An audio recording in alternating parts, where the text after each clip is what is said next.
Growing up in Lagos in the 1990s was a journey unlike any other. It was a time of vibrant communities where neighbors were like family and every corner held a story waiting to be told. Hi everyone, I'm Sasha and welcome to the Limbegs. On this channel, I'll be sharing my true life stories from the bustling streets of Lagos to the cultural tapestry of Europe. Join me as we explore the profound impact of community and support networks on my life and uncover heartfelt stories that define the essence of connection. So grab a seat, get comfy, and let's dive into the magic of storytelling together. Don't forget to hit that subscribe button and turn on your notification so you never miss an episode. Now let's embark on this journey together. Welcome to the Limbegs, where every story is a journey worth sharing. So let's dive into today's story. So growing up in Lagos, Nigeria, neighbors were more than just neighbors. They were like family. We looked out for each other, shared meals, and supported one another through thick and thin. In tough economic times, borrowing from the corner shop and paying later became the norm.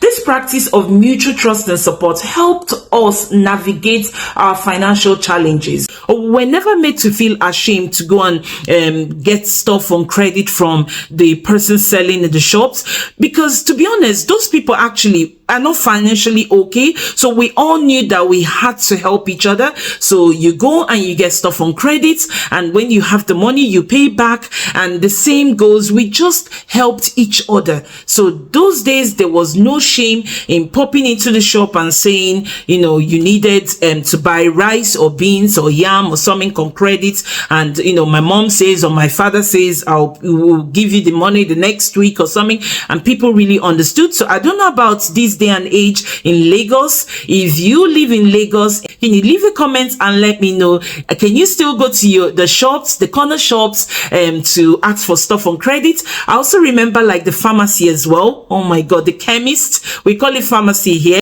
You could go to the chemist and you could actually ask for paracetamol or painkillers or medicine on credit, and they were so nice, guys. The community spirit in those days was just amazing. Not only can you go to the corner shop to buy stuff on credit, you could also go to your neighbor's house. Come, please, my mom says we need kerosene. Do you have small kerosene to give? There's no mindset of you need to give us back when you go to your neighbor's house to borrow. So you could, I call it borrow, but you go to ask.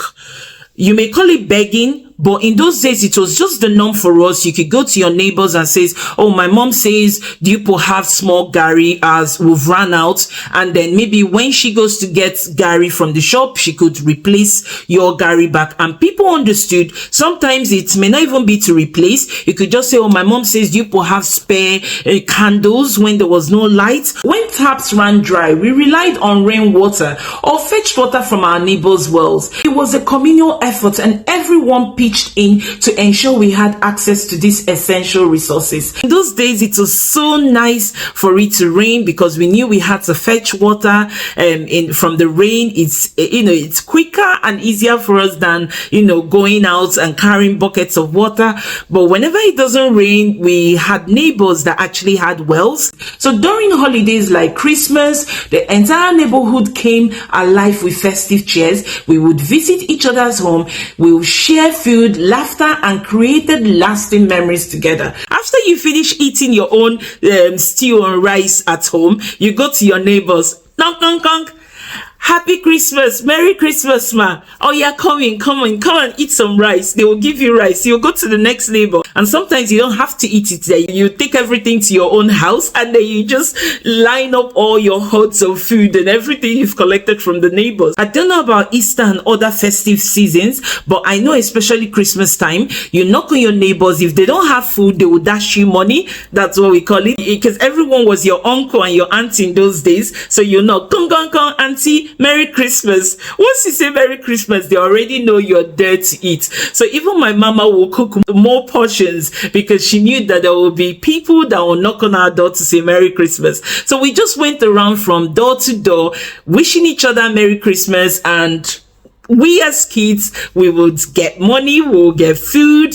Street Olympics. Who remembers doing this? After you've gone to school, you've come back, you've done your chores, you've had your dinner, then there's no light. What do? If you've not got neighbors that had electricity on for you to go and watch TV there, all the kids from the neighborhood will come outside the streets and we would play football, we will do running, we will do high jump, we will do tente. Who remembers tente? We will play and play until our mamas and our papas will call us and say, oh yeah, it's time for bed. Oh yeah, it's time for prayer, night prayer. So do they still do Street Olympics now in this day and age? I'd love to know whether some people still do that Street Olympics, because when I was growing up in the 90s, it was just a norm for us. Once there's no lights, everyone is out. If there's lights, then everybody is upstairs watching maybe Chief Zebudiah or I think is what do they call it? Something Masquerade. We would always watch that, or watch Tales by Moonlight. So in the absence of electricity, we normally gather at neighbors' houses that had generators to watch TVs and movies.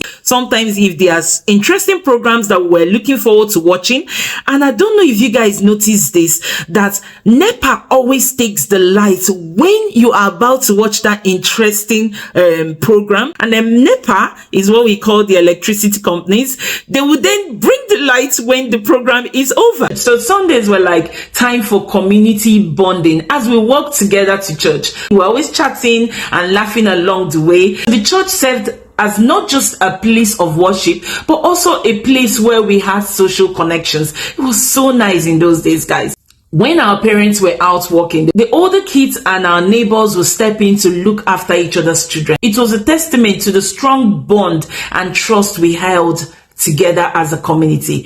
So these are just a few snapshots of life growing up in Lagos in the 1990s, where communities and support were at the heart of everything we did. So as we come to the end of this chapter of my true life story, I invite you to reflect on your own experiences. Did you grow up in a similar community where neighbors were like family? I'd love to hear your thoughts and stories in the comments below. So thank you for joining me on this journey down memory lane, exploring the vibrant tapestry of life in Lagos in the 1990s. So don't forget to subscribe for updates on the next part of my story, and hit that like button if you enjoyed this video. Until next time, stay curious and keep sharing your stories. Take care, and I'll see you on the next chapter.